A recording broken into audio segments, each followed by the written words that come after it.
손이 얼어붙었네. 이 산속에서 아기 우는 소리 아니야? 눈 덮인 깊은 골짜기, 호랑이가 맴돌던 바위 아래에서 한 사내가 아기를 주었습니다. 누가 이런 데다 아기를 버린 거야? 그런데 이 아이 이상합니다. 아무도 가르친 적 없는데 천자문을 줄줄 외우고 어려운 계산도 척척 해내는 총명한 아이입니다. 천재 아이와 바보 아버지. 과연 이 만남의 끝에는 어떤 운명이 기다리고 있을까요? 이곳에 머물는 여러분의 하루에 행운이 함께하길 기원하며 구독과 좋아요 부탁드립니다. 그럼 이야기 시작하겠습니다. 그날 밤은 눈이 너무 많이 내려 세상이 숨을 죽인 듯 고요했습니다. 경기도 변두리 역참으로 이어지는 산길 위에서 돌쇠는 또다시 욕을 먹고 쫓겨났습니다. 말 사료를 나르다 짐을 떨어뜨렸다는 이유였습니다. 그는 변명하지 않았습니다. 변명해도 더 맞을 뿐이라는 것을 마흔이 넘도록 살아오며 이미 몸으로 배웠기 때문입니다. 사람들은 그를 바보라 불렀습니다.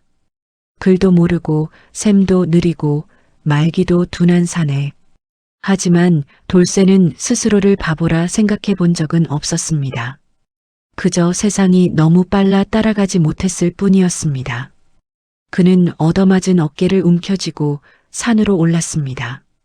역참의 말들이 굶어 죽게 생겼다는 말에 누구도 시키지 않았지만 마른 나뭇가지를 주우러 나선 길이었습니다. 눈은 종아리까지 차올랐고 바람은 얼굴을 칼처럼 베었습니다. 그때였습니다. 까마귀 울음이 들렸습니다. 한 마리가 아니라 여러 마리가 같은 방향을 향해 울고 있었습니다. 마치 무엇인가를 알리듯 원을 그리며 하늘을 맴돌고 있었습니다. 돌쇠는 본능적으로 발걸음을 멈췄습니다. 눈밭 위에는 이상한 흔적이 있었습니다. 피처럼 보이지만 피가 아닌 검게 스며든 얼룩이었습니다.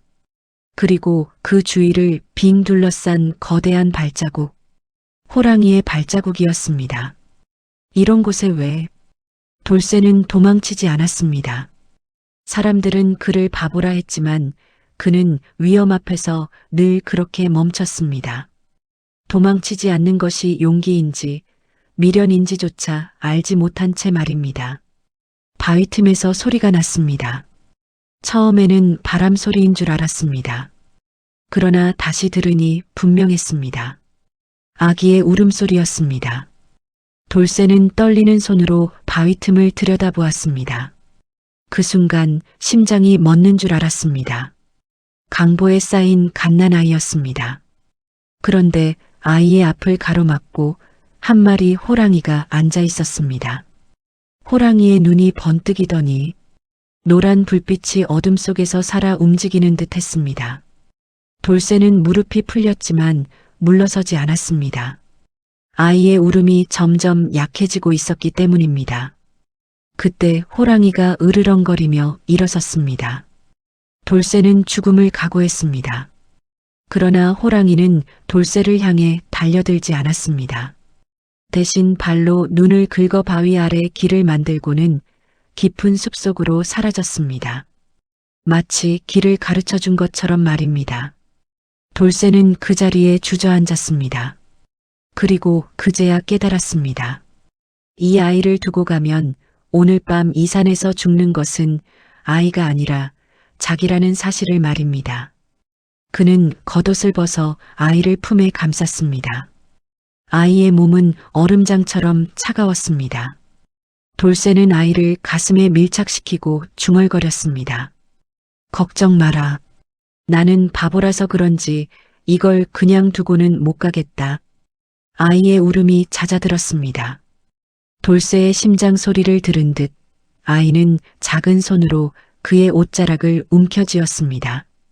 산을 내려오는 길은 지옥 같았습니다. 술라군의 횃불이 멀리서 흔들렸고 돌쇠는 아이의 입을 손으로 막고 숨을 죽였습니다. 아이는 신기하게도 울지 않았습니다. 마치 이 사내가 자신을 지켜줄 것을 알고 있는 것처럼 말입니다. 그날 밤 역참 주막의 뒷마당에 들어섰을 때 돌쇠는 이미 각오를 끝낸 상태였습니다. 아이를 들키면 매를 맞고 쫓겨날 것이고 어쩌면 죽을 수도 있었습니다. 그래도 괜찮다고 생각했습니다. 그때 주막 부엌에서 불빛이 새어나왔습니다. 과부 홍분이가 문을 열고 나왔습니다. 돌쇠, 이 밤중에 또 무슨 일이오?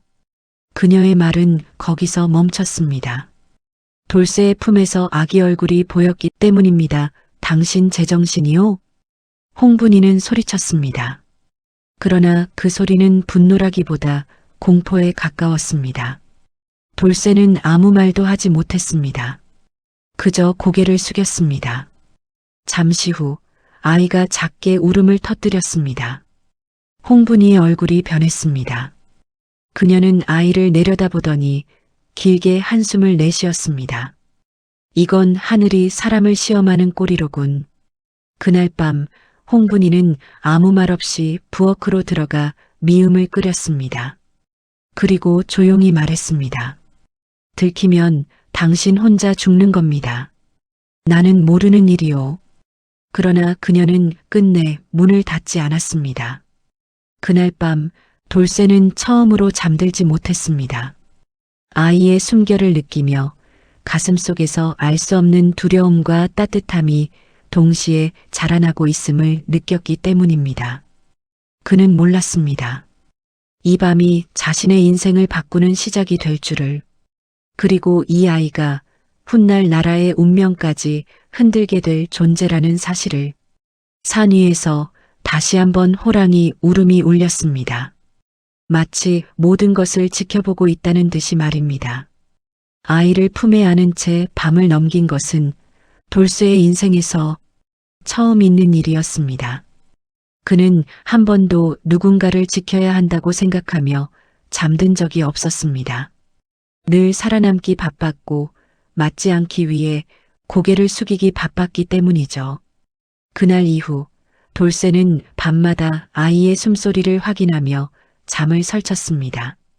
눈을 감을 때마다 문득 그날 밤 초가 앞에 서 있던 낯선 노인의 말이 떠올랐습니다. 숨기기만 하면 더 큰 화가 온다는 그 말이 이유 없이 가슴에 남아 지워지지 않았습니다. 그러나 그날 밤만큼은 달랐습니다. 아이의 숨결이 그의 가슴 위에서 오르내릴 때마다 돌쇠는 이상하게도 두려움보다 책임이 먼저 떠올랐습니다. 새벽녘 아이가 울음을 터뜨렸습니다. 배고픔에 우는 소리였습니다. 돌쇠는 화들짝 일어나 아이를 안고 방 안을 서성였습니다. 무엇을 해야 할지 몰랐습니다. 젖도 없고 미움도 없었습니다. 그는 손바닥으로 자신의 가슴을 눌러보았지만 나올 것은 아무것도 없었습니다. 이런 바보가. 돌쇠는 이를 악물었습니다. 아이를 품은 이상 핑계는 통하지 않았습니다. 그는 문을 열고 나갔습니다. 주막 마당에는 새벽 안개가 내려앉아 있었고 아직 사람들은 일어나지 않았습니다. 돌쇠는 아이를 품에 숨긴 채 마을로 내려갔습니다.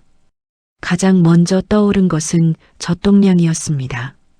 첫 번째 집에서는 문전박대를 당했습니다. 미쳤느냐, 이런 시국에 산에서 주운 아이를 데려와?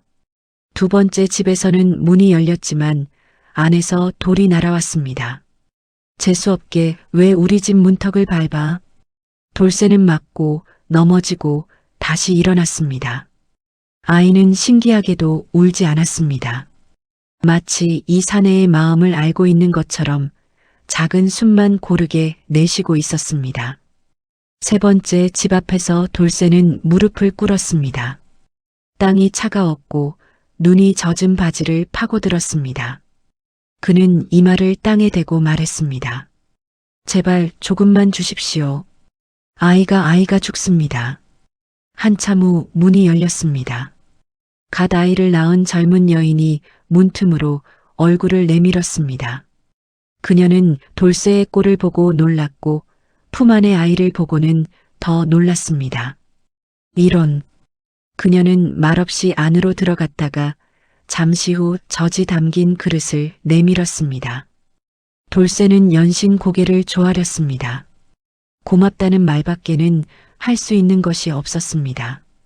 그날 이후 돌쇠의 하루는 두 조각으로 나뉘었습니다. 낮에는 역참에서 짐을 나르고 욕을 먹었고 밤에는 아이를 살리기 위해 마을을 돌았습니다. 그는 자신의 밥을 줄였고 자신의 잠을 줄였습니다. 몸은 점점 망가져갔지만 마음은 이상하게 단단해졌습니다. 홍분이는 그런 돌쇠를 지켜보고 있었습니다. 처음에는 모른 척하려 했습니다. 들키면 자신도 위험해질 것이 분명했기 때문입니다. 그러나 어느 날 밤 아이가 돌쇠의 품에서 칭얼거리다 잠든 모습을 보고는 더 이상 외면하지 못했습니다. 이 아이 이름은 있어요? 홍분이가 물었습니다. 돌쇠는 고개를 저었습니다. 없습니다. 바보라서 이름 짓는 것도 서툽니다. 홍분이는 한참 아이를 내려다보다가 말했습니다. 윤복이 어때요? 돌을 허락받은 아이라는 뜻이에요. 돌쇠는 뜻을 이해하지 못했습니다. 그러나 소리를 따라 천천히 되뇌었습니다. 윤복이 아이의 눈이 그 순간 반짝였습니다. 홍분이는 그 모습을 보고 숨을 삼켰습니다. 그날부터 홍분이는 매일 밤 미음을 끓였습니다. 겉으로는 나는 모르는 일이라 했지만 가장 먼저 아이의 울음에 반응하는 사람은 늘 그녀였습니다. 역참 사람들도 하나둘 눈치를 채기 시작했습니다.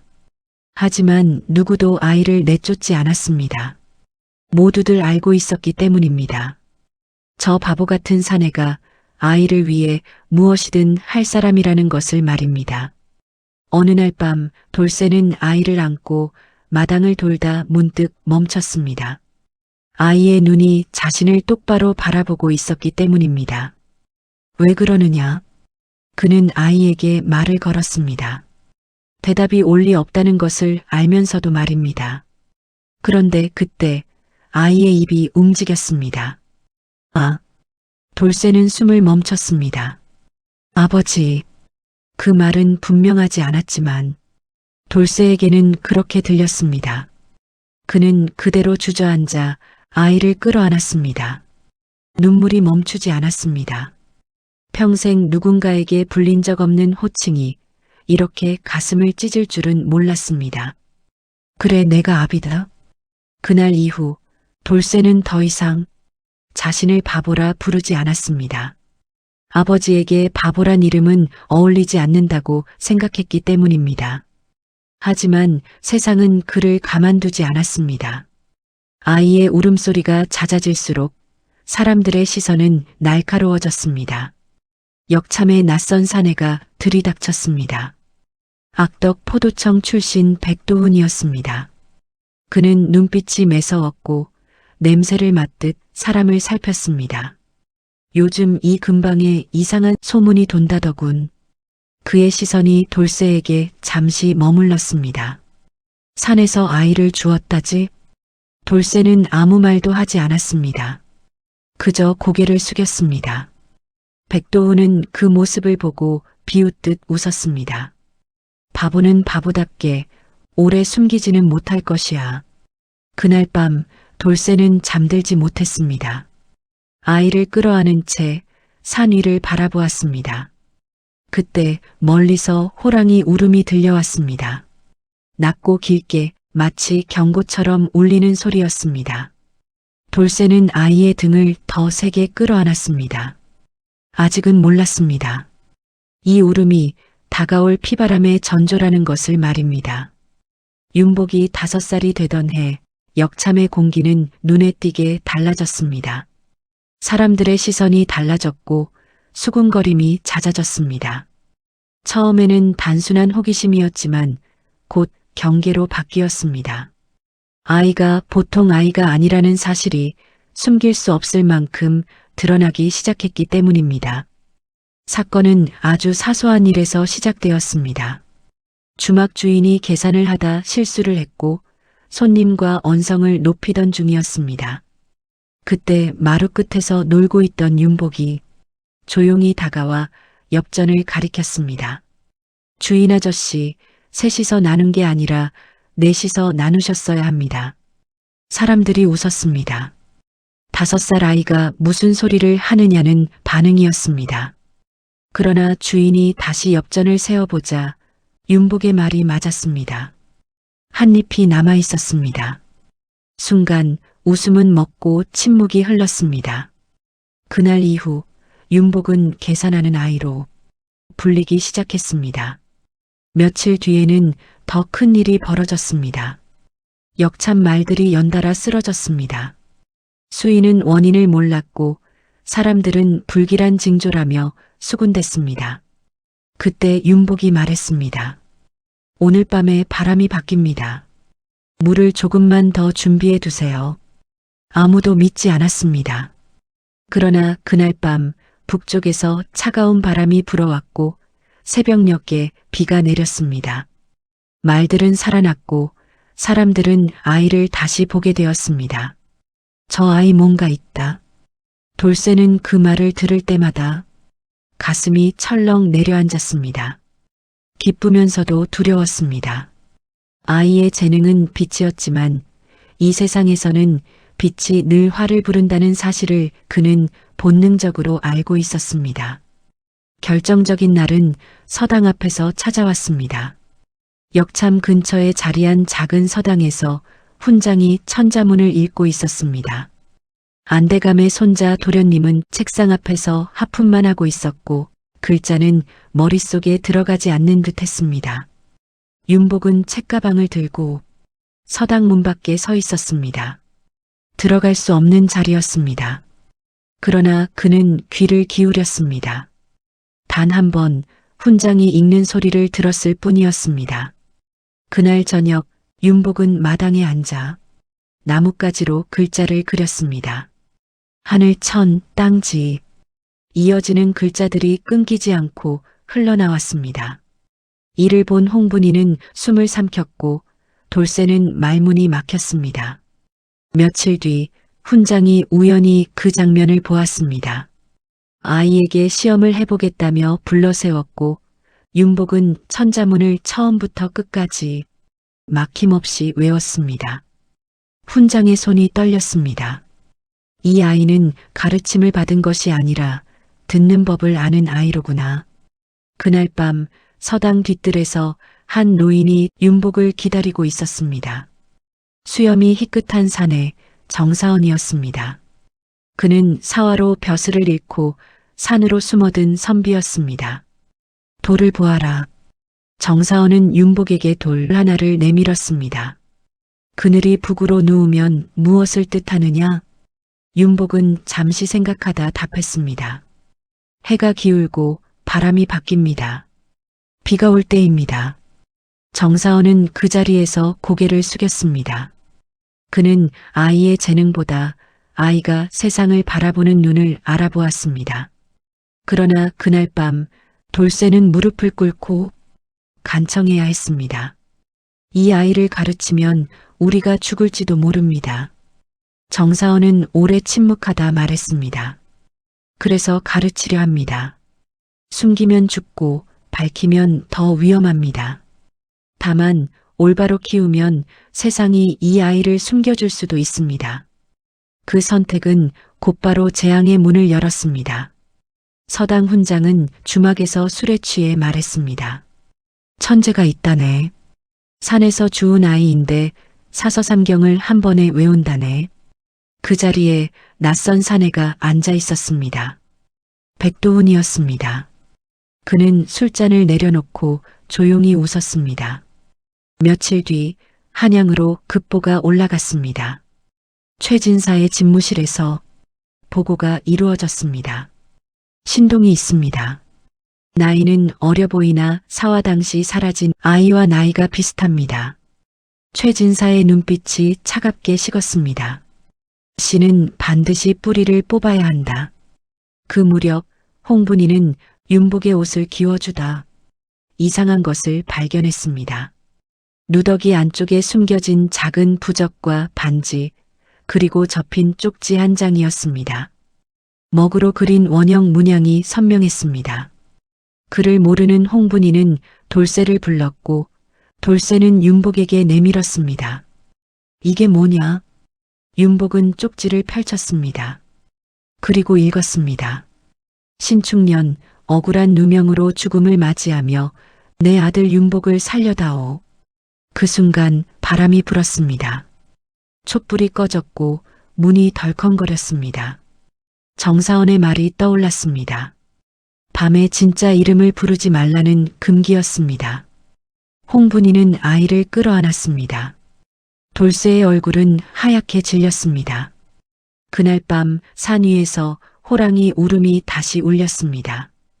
이번에는 길고 낮고 마치 경고처럼 들렸습니다. 그리고 역참 아래에서 백도운이 말했습니다. 이제 숨을 곳은 없습니다. 천재의 빛은 이미 세상에 비쳤고 그 빛이 드리운 그림자는 너무도 길었습니다. 비가 오기 시작한 것은 그날 밤이었습니다. 서늘한 바람이 골짜기를 훑고 지나가며 역참의 불빛을 흔들었습니다. 평소 같으면 그저 궂은 날씨에 불과했겠지만 그날의 비는 달랐습니다. 사람들의 마음속 불안과 공포를 끌어올리는 비였습니다. 백도훈은 그 비를 맞으며 마을 어귀에 서 있었습니다. 관복을 입지 않았고 말도 타지 않았습니다. 평범한 행색이었지만 그의 눈빛은 달랐습니다. 사람을 보는 눈이 아니라 물건을 고르는 눈이었습니다. 그는 먼저 주막으로 들어갔습니다. 술을 시키지도 않고 마루에 앉아 사람들의 말을 들었습니다. 요즘 날씨가 이상하지 않습니까? 가뭄 뒤에 비가 오는 것도 수상하지요. 산에서 주워온 아이 때문이라던데요. 백도훈은 그 말을 놓치지 않았습니다. 술기운에 실린 불안은 가장 좋은 씨앗이었습니다. 그날 밤 마을에 무당이 들어왔습니다. 이름은 매화령이었습니다. 화려한 옷차림에 방울을 들고 다녔고 사람들은 그녀를 신이 내린 여자라 불렀습니다. 백도훈은 그녀를 불러들인 사람이었습니다. 구파는 마을 어귀에서 벌어졌습니다. 북이 울리고 횃불이 흔들렸습니다. 매화령은 흙을 집어들고 외쳤습니다. 부정이 들어왔습니다. 이 땅에 핏줄이 끊어지지 않은 원한이 남아 있습니다. 사람들의 얼굴이 굳어갔습니다. 그 원한이 무엇입니까? 사화로 죽은 자들의 한이 살아있는 아이로 돌아왔습니다. 그 말이 나오자 사람들의 시선은 자연스럽게 하나의 방향으로 향했습니다. 돌쇠의 초라한 집, 그리고 윤복이었습니다. 돌쇠는 그 소리를 들었을 때 이미 알고 있었습니다. 이날이 올 것을 피할 수 없다는 것을 말입니다. 그날 밤 광군이 마을로 들이닥쳤습니다. 말발굽 소리가 땅을 울렸고 창끝이 달빛을 반사했습니다. 아이들은 울었고 노인들은 문을 걸어 잠갔습니다. 백도훈이 앞으로 나섰습니다. 산에서 주운 아이를 내놓으라. 돌쇠는 아무 말도 하지 않았습니다. 그저 윤복 앞에 섰습니다. 이 아이는 내 자식입니다. 백도훈은 비웃듯 말했습니다. 피 한 방울 섞이지 않은 자식이요? 피는 몰라도 목숨은 섞였습니다. 그 말에 광군 하나가 웃음을 터뜨렸습니다. 그 웃음은 곧 몽둥이로 바뀌었습니다. 돌쇠의 어깨에 첫 번째 몽둥이가 내려쳤습니다. 그는 쓰러지지 않았습니다. 두 번째, 세 번째 몽둥이가 내려와도 그는 버텼습니다. 마치 땅에 뿌리 내린 나무처럼 움직이지 않았습니다. 홍분이는 윤복을 끌어안고 울었습니다. 제발 이 아이만은 살려주십시오. 백도훈은 고개를 저었습니다. 법은 눈물을 보지 않습니다. 그러자 무당 매화령이 외쳤습니다. 제물로 바쳐야 합니다. 그래야 하늘이 노를 거둡니다. 사람들의 눈이 바뀌었습니다. 두려움은 곧 분노로 변했고 분노는 폭력이 되었습니다. 아이 하나로 마을이 살 수 있다면 그게 천명이겠지. 돌쇠는 그 말을 들으며 웃었습니다. 피가 입가에 맺힌 채 웃었습니다. 바보라서 말은 못 알아듣겠는데 아이 하나 죽여서 다 살겠다는 건 그게 더 미친 짓 아닙니까? 그 말이 끝나자 그는 스스로 무릎을 꿇었습니다. 내가 대신 맞겠습니다. 내가 대신 죽겠습니다. 사람들이 술렁였습니다. 누군가는 고개를 돌렸고 누군가는 침을 뱉었습니다. 광구는 돌쇠의 손에 족쇄를 채웠습니다. 쇠가 잠기는 소리가 밤을 갈랐습니다. 그 순간 윤복이 앞으로 나섰습니다. 아버지. 그 한마디에 돌쇠의 어깨가 떨렸습니다. 아비는 여기 있을 것이니 너는 뒤를 보지 말아라. 윤복은 울지 않았습니다. 그는 조용히 말했습니다. 아버지는 바보가 아닙니다. 아버지는 저보다 더 똑똑합니다. 그 말에 돌쇠는 고개를 숙였습니다. 아이 앞에서 울고 싶지 않았기 때문입니다. 돌쇠는 끌려갔습니다. 몽둥이가 다시 내려쳤고 그의 등은 피로 물들었습니다. 그러나 그는 끝까지 한마디도 하지 않았습니다. 아이의 이름을 부르지도 않았습니다. 그날 밤 정사원은 윤복을 데리고 산으로 향했습니다. 산길에서 호랑이 울음이 다시 들렸습니다. 이번에는 가까웠습니다. 정사원은 말했습니다. 이 산은 아이를 기억합니다. 윤복은 뒤돌아보았습니다. 마을 쪽에서 불빛이 흔들리고 있었습니다. 그 아래 어딘가에서 돌쇠가 맞고 있었습니다. 윤복은 그 자리에서 맹세했습니다. 제가 살아남으면 아버지를 세상에서 가장 떳떳한 사람으로 만들겠습니다. 그 맹세 위로 비가 쏟아졌습니다. 비는 돌쇠의 피를 씻어내렸고 마을의 횃불을 하나씩 꺼뜨렸습니다. 그러나 사냥은 끝나지 않았습니다. 이제 막 본격적으로 시작되었을 뿐이었습니다. 새벽이 밝아올 무렵 역참의 공기는 싸늘하게 식어 있었습니다. 밤새 내린 비는 모든 흔적을 지웠지만 사람들의 기억까지 씻어내지는 못했습니다. 돌쇠가 끌려가 맞던 자리에는 핏자국 대신 젖은 흙만 남아 있었고 그 위로 닭이 울었습니다. 아무 일도 없었던 것처럼 하루는 다시 시작되고 있었습니다. 돌쇠는 관아의 마룻바닥에 묶인 채로 눈을 떴습니다. 몸은 감각이 없었고 숨을 들이쉴 때마다 갈비뼈가 찢어지는 듯 아팠습니다. 그러나 그는 이를 악물었습니다. 살아있어야 했기 때문입니다. 아직 해야 할 일이 남아 있었기 때문입니다. 백도훈이 그 앞에 섰습니다. 옷은 깨끗했고 손에는 물 한 사발이 들려 있었습니다. 목숨이 질긴 사람입니다. 돌쇠는 대답하지 않았습니다. 그는 물이 아니라 바깥의 소리를 듣고 있었습니다. 윤복이 아직 무사한지 울고 있지는 않은지 그 생각뿐이었습니다. 백도훈이 낮게 말했습니다. 아이를 넘기면 그대는 살려주겠소. 아이만 내놓으면 모든 일은 없던 일이 될 것이오. 돌쇠는 그제야 고개를 들었습니다. 그리고 아주 천천히 웃었습니다. 없던 일이 되는 건 아이한테만 되면 됩니다. 백도훈의 눈이 가늘어졌습니다. 그 아이를 위해서라면 그대는 무엇이든 할 수 있소. 돌쇠는 잠시 침묵하다 고개를 끄덕였습니다. 내가 바보라서 다른 방법은 모릅니다. 그날 낮 윤복은 정사원의 손에 이끌려 관아로 불려왔습니다. 아이의 얼굴은 창백했지만 눈은 흔들리지 않았습니다. 그는 이미 알고 있었습니다. 오늘이 마지막이 될 수 있다는 것을 말입니다. 돌쇠는 그 모습을 보는 순간 심장이 내려앉는 듯 했습니다. 그러나 그는 고개를 들지 않았습니다. 눈이 마주치면 모든 것이 무너질 것 같았기 때문입니다. 백도훈이 말했습니다.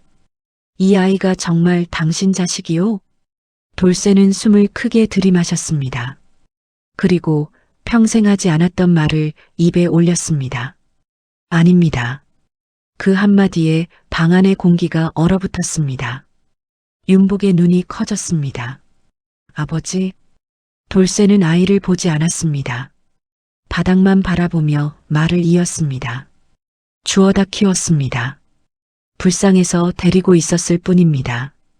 정사원이 한 발 앞으로 나섰지만 돌쇠는 고개를 저었습니다. 말리지 말라는 신호였습니다. 이 아이는 나 같은 사람과 엮일 이유가 없습니다. 윤복의 입술이 떨렸습니다. 거짓말입니다. 아버지는 늘 그 말이 끝나기도 전에 돌쇠가 소리쳤습니다. 조용히 하거라. 그의 목소리는 차가웠습니다. 윤복이 처음 듣는 목소리였습니다. 너는 똑똑한 아이다. 그러니 알겠지. 나 같은 사람 옆에 있으면 너도 그렇게 된다. 그 말은 칼이었습니다. 아이의 가슴을 정확히 베어냈습니다. 나는 바보다. 너를 키울 자격이 없다. 윤복의 눈에서 눈물이 흘러내렸습니다. 그러나 그는 울음을 터뜨리지 않았습니다. 아이는 이를 악물었습니다. 그럼 저는 무엇입니까? 돌쇠는 숨이 막혀왔습니다. 목이 타들어갔지만 그는 끝까지 말을 이어갔습니다. 짐이다. 쓸데없는 짐이다. 그 순간 홍분이가 울부짖었습니다. 그만하세요, 그만. 돌쇠는 그녀를 보지 않았습니다. 그녀의 눈을 보면 무너질 것이 분명했기 때문입니다. 백도훈이 고개를 끄덕였습니다. 좋소. 그렇다면 이 아이는 관에서 맞겠소. 윤복은 고개를 떨구고 말했습니다. 아버지께 마지막으로 여쭙겠습니다. 돌쇠의 손이 미세하게 떨렸습니다. 제가 아버지를 부를 자격이 없습니까? 돌쇠는 대답하지 않았습니다. 대신 고개를 돌렸습니다. 그것이 대답이었습니다. 윤복은 더 이상 말을 하지 않았습니다. 그는 조용히 돌아섰고 그 순간 아이의 어깨가 한번 크게 흔들렸습니다. 그러나 그는 울지 않았습니다. 눈물은 뒤돌아서서 삼켰습니다. 그날 저녁 돌쇠는 풀려났습니다. 관아의 문을 나서는 순간 그는 그 자리에 주저앉았습니다. 다리가 더 이상 버티지 못했기 때문입니다. 정사원이 다가와 말했습니다. 아이를 살렸습니다. 돌쇠는 아무 말도 하지 않았습니다. 그는 고개를 숙인 채 마당의 흙만 바라보았습니다. 그러나 그 아이의 마음은 정사원은 말을 잇지 못했습니다. 돌쇠는 그날 밤 아이가 자던 자리에 누웠습니다. 작은 이불, 달아빠진 베개, 그리고 나무로 깎아준 장난감 하나. 그는 그 장난감을 가슴에 안고 말했습니다. 미안하다. 아비가 바보라서. 그날 이후 돌쇠는 마을을 떠났습니다. 아무도 그의 행방을 알지 못했습니다. 다만 사람들은 말했습니다. 그 바보, 결국 아이도 버리고 사라졌네. 그 말이 돌쇠에게 닿았을 때 그는 웃었습니다. 아이만 살아있다면 그 말쯤은 얼마든지 들을 수 있었습니다. 그러나 세상은 몰랐습니다. 그 거짓말 하나에 한 사내의 모든 진심이 들어있었다는 것을 말입니다. 돌쇠가 머문 곳은 마을에서 한참 떨어진 폐가였습니다. 지붕은 반쯤 내려앉았고 바람이 불면 썩은 기둥이 신음하듯 울었습니다. 사람들은 그곳을 흉가라 불렀고 밤이 되면 귀신이 나온다 수군거렸습니다.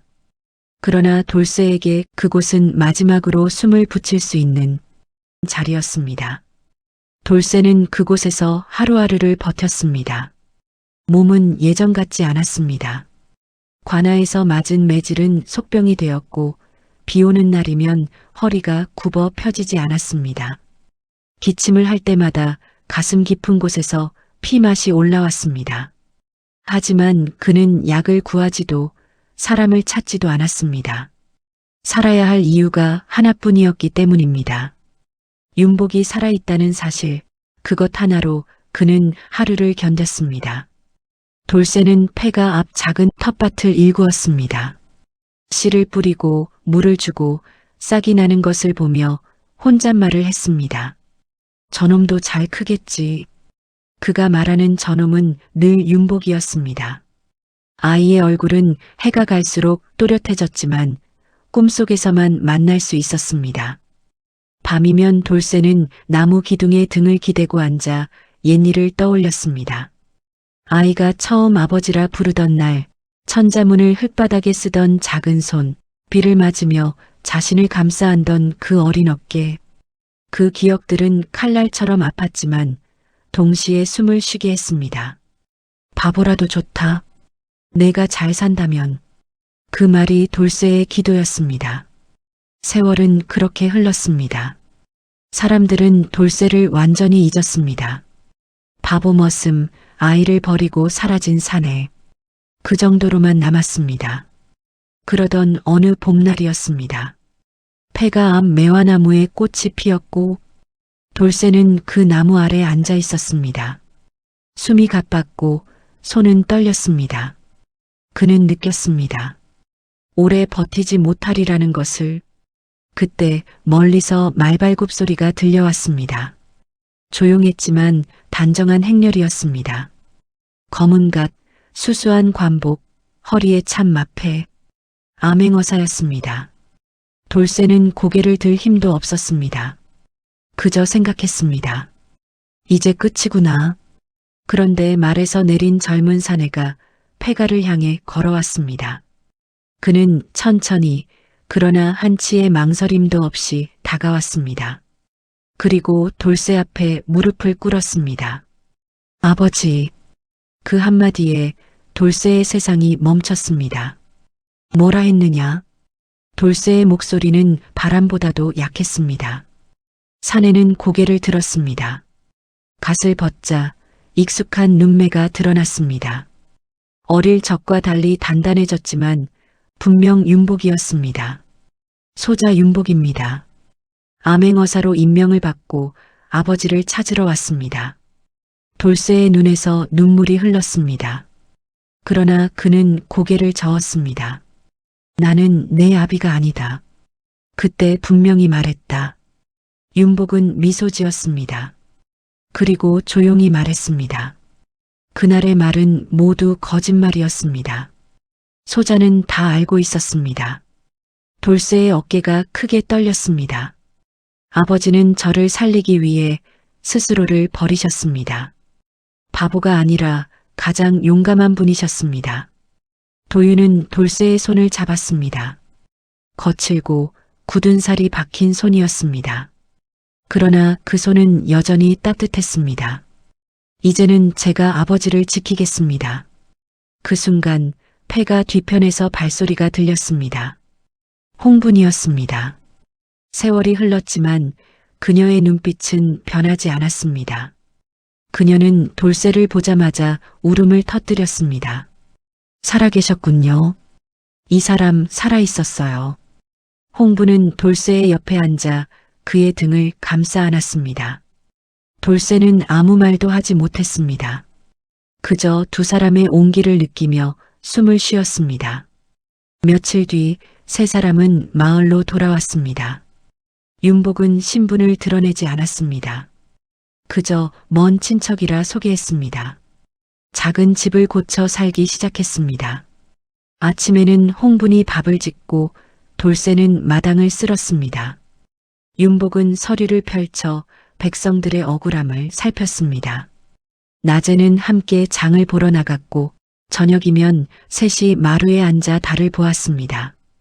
돌쇠는 여전히 바보처럼 말수가 적었지만 얼굴에는 늘 미소가 있었습니다. 윤복은 높은 자리에 올랐지만 집에 돌아오면 언제나 먼저 허리를 숙였습니다. 아버지, 다녀왔습니다. 그 말이 돌쇠에게는 벼슬보다 귀했습니다. 어느 봄날 매화가 다시 피었습니다. 돌쇠는 마당에 앉아 햇볕을 쬐며 말했습니다. 이렇게 사는 게 꿈 같구나. 윤복이 대답했습니다. 아버지께서 제게 주신 인생입니다. 홍부는 두 사람을 바라보며 웃었습니다. 세상은 여전히 험했고 억울한 일은 끝이 없었지만 이 집안만큼은 평온했습니다. 사람들은 훗날 이렇게 말했습니다. 천재를 키운 것은 재능이 아니라 사랑이었고, 신하를 만든 것은 권력이 아니라 바보의 선택이었다고. 돌쇠는 바보로 살았고, 그 바보는 끝내 세상을 이겼습니다. 어쩌면 이 이야기는 특별한 천재의 이야기가 아니라 평범한 사람의 작은 선택이 얼마나 큰 기적이 될 수 있는지를 보여주는 이야기일지도 모릅니다. 지금까지 야다민의 라디오였습니다. 오늘도 귀한 시간 함께 해주셔서 고맙습니다. 이야기가 마음에 닿으셨다면 댓글로 응원의 마음을 전해주세요. 오늘도 따뜻한 인연과 행복이 함께하길 기원합니다.